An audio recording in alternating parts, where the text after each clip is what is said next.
네, 안녕하세요. 주식은 역시 기리기리셀 기리십니다. 안녕하세요, 여러분들. 자, 공모주 이야기를 포함해서 여러 가지 경제 소식 보도록 하겠습니다. 같이 공부하시죠. 렛츠 기릿.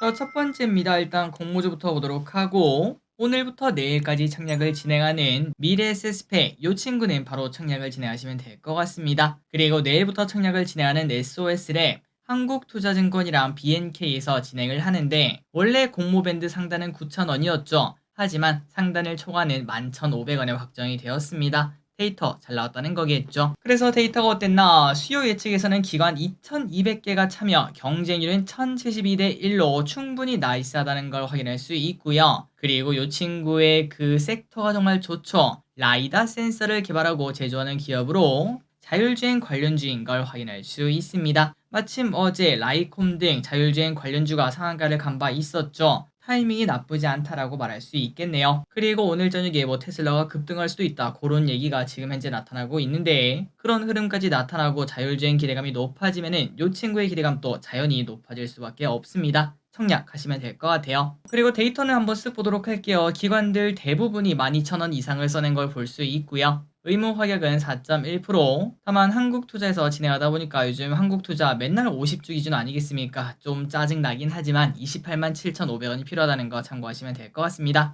어쨌든 청약하시면 될 것 같아요. 다음입니다. 그리고 오늘부터 내일까지 진행하는 신한글로벌 리츠가 있습니다. 이 친구 한번 보도록 하겠습니다. 자, 정말 오랜만에 뭐 거의 1년 만에 보는 것 같은 느낌이 드는 리츠 IPO가 나타났는데요. 신한글로벌 액티브 리츠가 오늘부터 청약을 시작, 내일까지 진행을 합니다. 그리고 이 친구 공모가 3,000원으로 확정이 되었습니다. 그렇다면 데이터는 어땠나? 그렇게 좋지는 않았습니다. 수요 예측에 참여한 기업은 535건에 불과하며 경쟁률은 38대 1.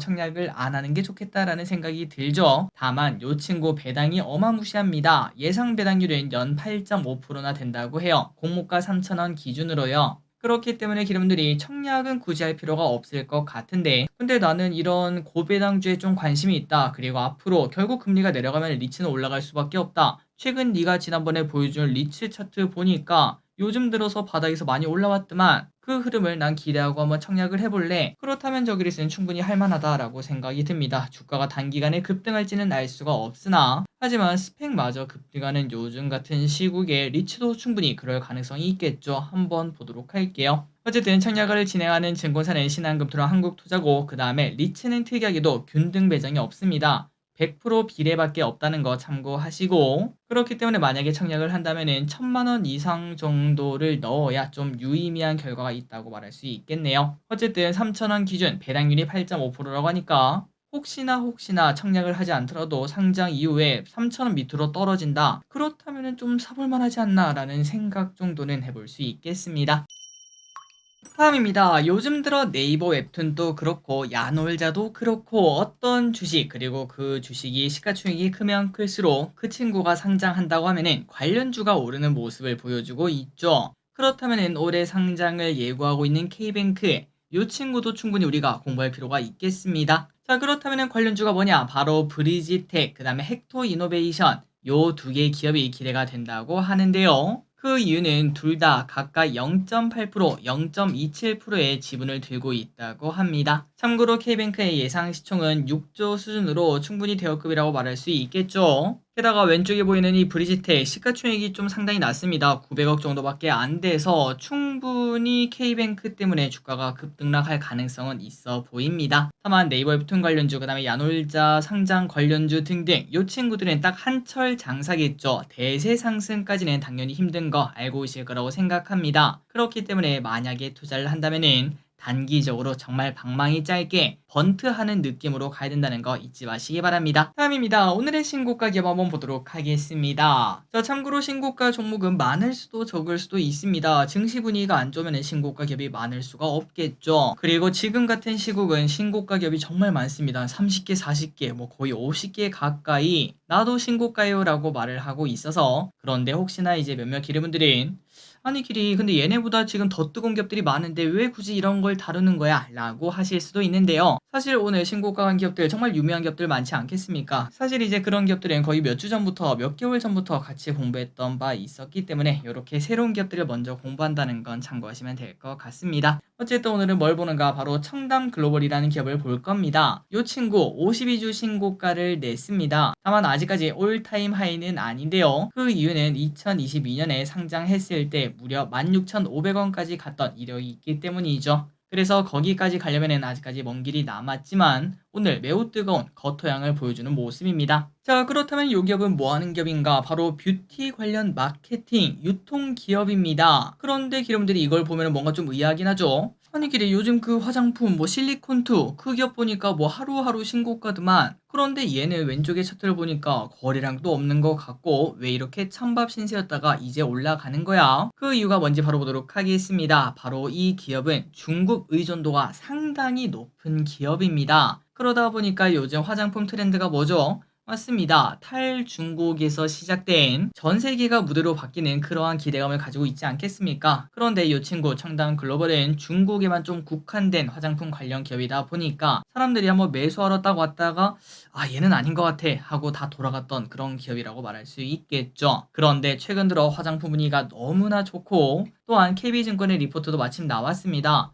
수익성 개선이 중국 내에서 이루어지고 있다고 평가가 나오며 오늘 야 화장품이 이렇게 뜨거운데 이 친구도 이제 갈만하지 않겠냐 라는 얘기가 나오며 청담 글로벌이 급등, 그러면서 52주 신고가도 달성을 했다고 합니다. 자, 그렇기 때문에 이 친구가 더 갈 수 있는가에 대해서는 조금 고민을 해봐야겠죠. 아까도 말씀드렸다시피 최근 화장품의 대세는 미국에서 잘 팔리는 그런 분위기가 나타나야 됩니다. 하지만 청담 글로벌은 중국향이기도 하고 물론 또 반대로 생각하면 거기에서도 기회가 있을 수 있겠죠. 우리가 지금 중국 시장을 정말 싹 다 무시하고 있는데 갑자기 중국에서도 우리나라 화장품 기대감이 또 높아지기 시작하면은 그때는 청담 글로벌이 다른 화장품주가 못 오른 만큼 급등하는 모습도 나타날 수 있겠습니다. 어쨌든 오늘 신고가 낸 기업 중 하나는 청담 글로벌이었다는 거, 요런 기업도 있다는 거 참고하시면 될 것 같습니다. 그리고 하나 더 보도록 할까요? 바로 한국가스공사입니다. 보통 이제 사람들은 깍공이라고 줄여서 말하는데요. 자, 요 기업은 뭐 하는 기업인가? 바로 대왕고래 관련주죠. 그리고 개인적으로 지난주부터 계속 말씀드리고 있습니다. 그냥 당분간 계속 몇 개월 동안 신고가 목록에 나타날 거라고 생각을 하고 있어요. 그 이유는 이러한 테마주 특, 대통령, 그 다음에 정부 정책이 묻으면 생각보다 더 강할 수밖에 없습니다. 게다가 한국가스공사는 직접 수혜도 가능하고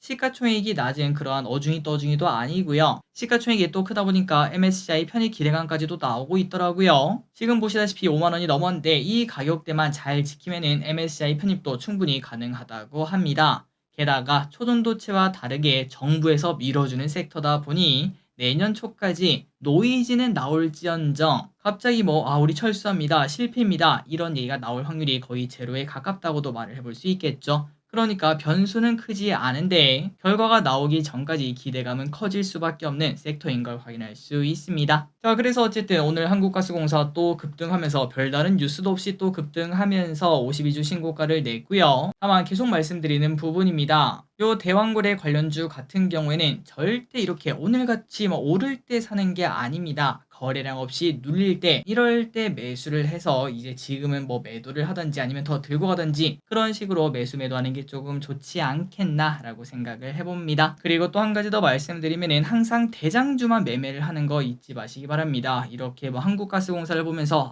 이 친구는 못 살 것 같아 다른 거 없나 해가지고 저 밑에 있는 애들 있죠. 그런 친구들 잘못 사면은 떨어질 때는 더 많이 떨어지고 오를 때는 오르지도 않고 그런 현상을 꼭 볼 수밖에 없다는 건 참고하시면 될 것 같습니다. 어쨌든 오늘의 두 번째는 한국가스공사 깍공이었습니다.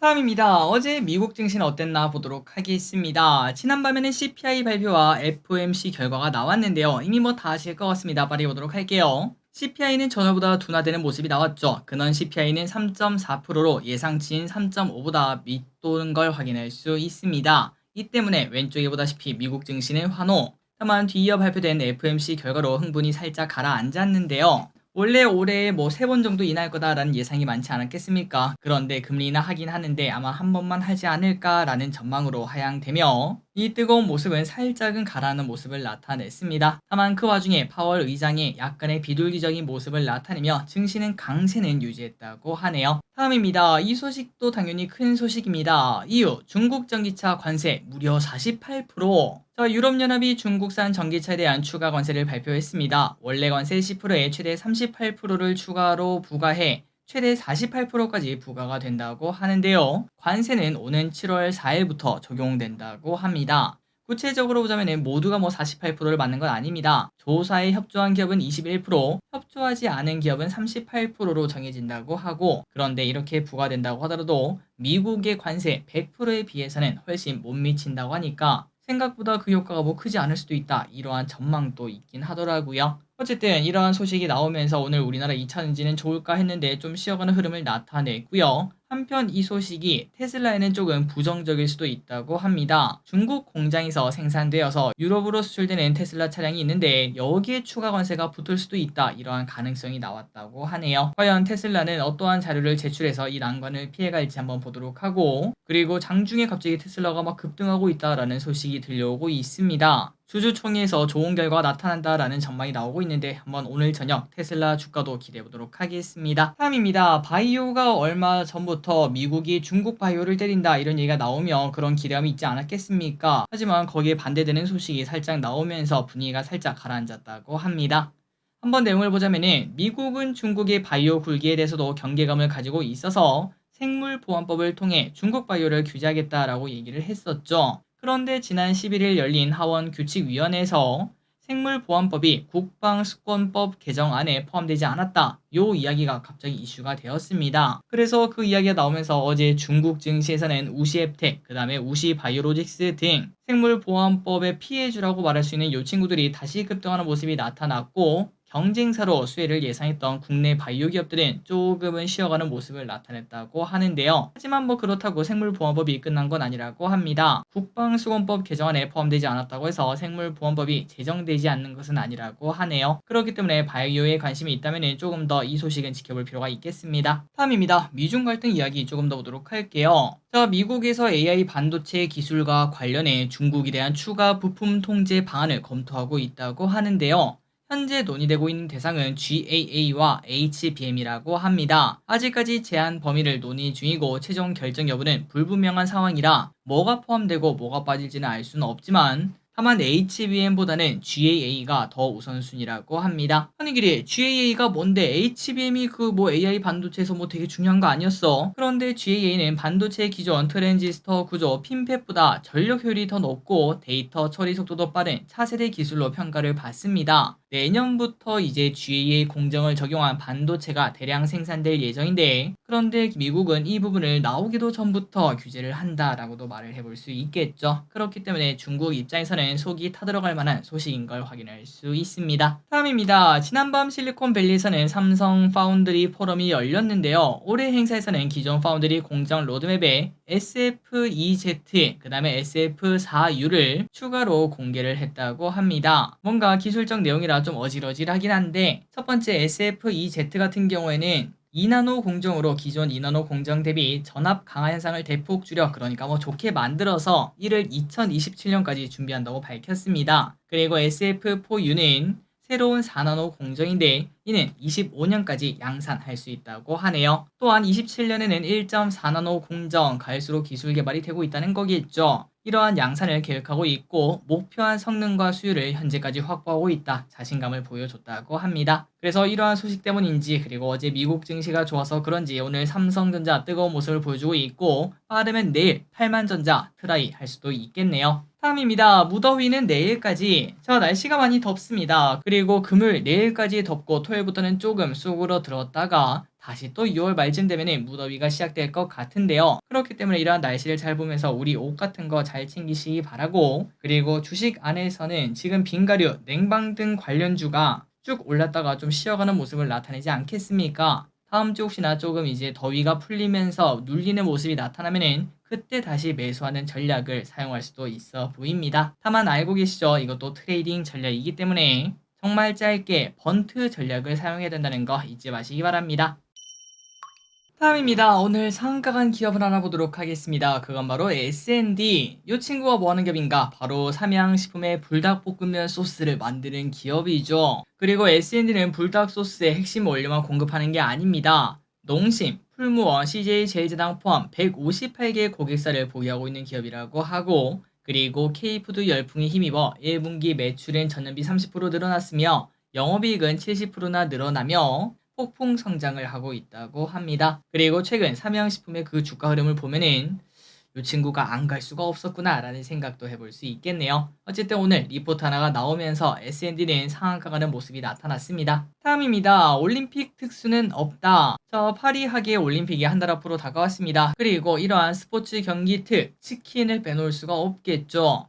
참고로 국제 스포츠 경기가 있는 날에는 바로 어젠가요 축구 경기도 있었죠. 그때 치킨 매출은 평일보다 적게는 30%, 많게는 200%까지 늘어난다고 하는데요. 그렇기 때문에 올해 올림픽도 이러한 특수를 기대할 수 있겠다라는 생각을 해볼 수 있지만 올해는 그 기대감이 크지 않다고 합니다. 일단 가장 큰 이유는 시차 때문입니다. 아무래도 7시간의 시차가 있다 보니 치킨을 먹기에는 시간대가 안 맞다고 하고요. 그리고 또 사람들이 많이 보는 게 뭐죠? 축구입니다, 축구. 하지만 축구가 올해 올림픽 진출에 실패하며 치킨집 사장님들은 조금 한숨을 쉬고 있다고 합니다. 다만 왼쪽에 교촌 F&B 차트를 보니까 요즘 좀 분위기가 이상합니다. 아니 길에 얘 이거 왜 이래? 라고 생각을 해봤더니 요즘 들어 음식료주가 정말 괜찮죠. 그러다 보니까 교촌 F&B도 세계로 진출하고 있고 K푸드에 대한 기대감이 나오는 거 아닌가 플러스 그리고 백종원 아저씨의 더본코리아가 상장한다는 거 알고 계실 거로 생각합니다. 새로운 프랜차이즈가 상장하다 보니까 주가 리레이팅에 대한 기대감 그런 것들도 조금씩 나오고 있다고 하네요. 어쨌든 올해 올림픽은 시차도 좀 그렇고 그 다음에 축구도 진출하지 못해서 기대감은 크지 않다고 합니다. 다음입니다. 브로드컴 10대1 주식 분할.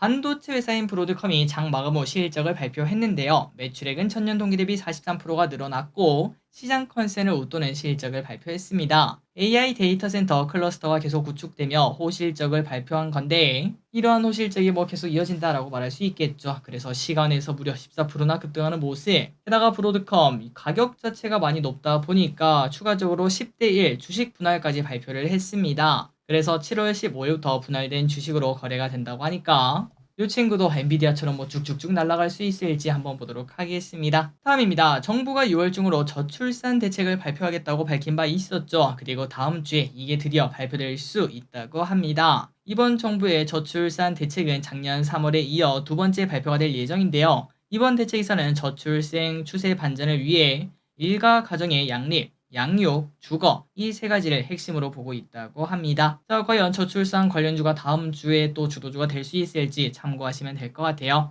다음입니다. 전력망 특별법 추진. 여당에서 전력망 특별법을 추진한다는 소식이 나왔죠. 갈수록 전력 수요가 증가하는 만큼 전력망을 대폭 강화하기 위한 법안이라고 합니다. 여러분들이 아시다시피 요즘 전력이 매우 중요합니다. AI 시대로 가면서 전력망 확충은 여전히 중요한 화두다 보니까 여당에서는 시급한 문제라고 보고 특위 1호 법안으로 추진한다고 하네요. 그래서 오늘 이런 소식이 나오며 전선주, 그 다음에 전력망 관련주가 좋은 모습을 나타냈습니다. 다음입니다. APR 라이브 커머스 매출 36억 원. 다음 주에 화장품 관련주가 또다시 불길을 뿜을 수 있을지 한번 볼 필요가 있겠습니다. 그 이유가 뭔가 바로 다음 주에는 중국의 큰 쇼핑 행사인 6.18 쇼핑 축제가 있는데요. 그러다 보니까 요즘 들어 화장품 관련주가 매우 뜨거운 걸 확인할 수 있죠. 그리고 APR은 쇼핑 축제를 맞아 중국의 왕홍들과 라이브 커머스 방송을 진행했는데 매출 36억을 기록했다고 합니다. 그리고 중국의 틱톡이라고 불리는 더우인에서는 미용기기 카테고리 판매 랭킹 4위까지 올라가는 모습도 나타냈다고 하네요. 때마침 오는 미래에스에서는 APR의 리포트를 내며 목표주가 45만원을 제시했습니다. 5월에 수출 공백이 있긴 했지만 그거는 생산 이관으로 발생한 일시적 현상이었고 올해는 신제품 부스터 프로와 울트라 튠 등 이러한 기대감 때문에 실적이 더 좋아질 수밖에 없다고 합니다. 과연 APR 45만원까지 바로 갈 수 있을지 보도록 하겠습니다. 다음입니다. 공매도 내년 3월 재개.